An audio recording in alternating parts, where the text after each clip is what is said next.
నిన్న మేము డీమార్ట్లో ఏదైతే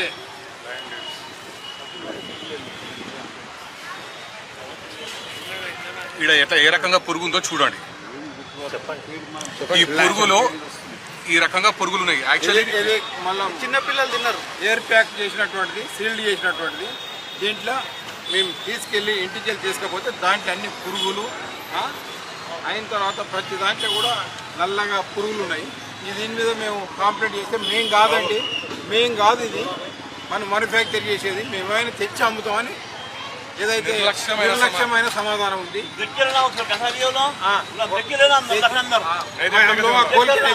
नहीं खोलते ना बोले तो ये कंपनी घर को गया बात खोलते ना सील पैक है ना कैसा है मालूम బ్రాండ్ అని చెప్పి ఒక నమ్మకం తోటి దీన్ని పల్సర్ చేయడం జరిగింది. ఇంటికి వెళ్ళి చూసిన తర్వాత ఇంట్లో పురుగులు వెళ్ళడం జరిగింది. ఇప్పుడే మనం రాష్ట్రీయ వానర సేన ఆధ్వర్యంలో ఇక్కడ మనం అందరం వచ్చి యజమాని కంప్లైంట్ కూడా ఇవ్వడం జరిగింది.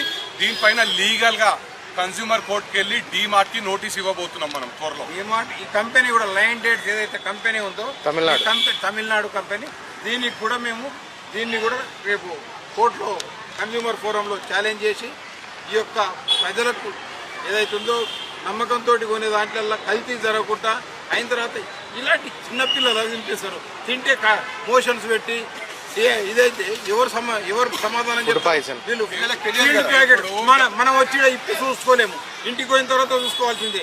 ఎందుకంటే ఇక్కడ ఉన్నది వెంటనే అన్ని ప్రతిదీ ఓపెన్ చేయలేము. ఇది జరిగింది చంపాపేట డీమార్ట్ లో. అయితే ఇప్పుడు గత 2 రోజుల సంది కూడా మనం చూస్తున్నాం కోవా పైన కూడా ఏ విధంగా జరుగుతుందో కల్తీ. ఈ రకంగానే ప్రతి చోట కల్తీ ఉంది. రాష్ట్ర ప్రభుత్వం పట్టించుకుంటలేదు. ప్రజల ఆరోగ్యాలతోటి చెలగాటమాడుతుంది. ముఖ్యమంత్రి గారు కనీసం మీరు ఆరోగ్య శాఖ పైన ఒకసారి మీరు నజర్ పెట్టండి. ఫుడ్ ఇన్స్పెక్టర్లు కానీ ఇంకోవరు కానీ అసలు ఏం చేస్తున్నారు? ప్రతిరోజు ఏదో ఒక, ఇప్పుడు మేము అలా రిజిస్టర్ బుక్ చెక్ చేస్తాము, రోజు ఏదో ఒకటి డ్యామేజ్ అంటే కల్తీ ప్రోడక్ట్ మీద కంప్లైంట్ వస్తుంది. రోజు ఏదో ఒకటి అలా రిజిస్టర్లో మేము చెక్ చేస్తాం. ఇప్పుడు సో వీళ్ళకు న్యాయబద్ధంగా చట్టబద్ధంగా త్వరలో రాష్ట్రీయ వానర సేన ఆధ్వర్యంలో బుద్ధి చెప్పబోతున్నాం.